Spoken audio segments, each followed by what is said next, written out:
वळूयात पुढल्या बातमीकडे। आणखी एक महत्त्वाची बातमी, मराठा आरक्षणाची क्युरेटिव्ह पिटिशन सुप्रीम कोर्टानं स्वीकारलेली आहे। त्या संदर्भातली ही महत्त्वाची बातमी।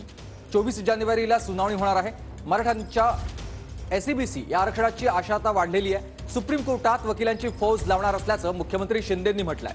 जरांगे पाटलांनी सरकारला सहकार्य करावं असं आवाहन देखील जरांगेंना मुख्यमंत्री शिंदे करतायत। जरांगेंची 20 जानेवारीपासून मुंबईत आमरण उपोषणाची घोषणा आहे आणि त्याच पार्श्वभूमीवर मुख्यमंत्र्यांनी त्यांना हे आवाहन केलंय।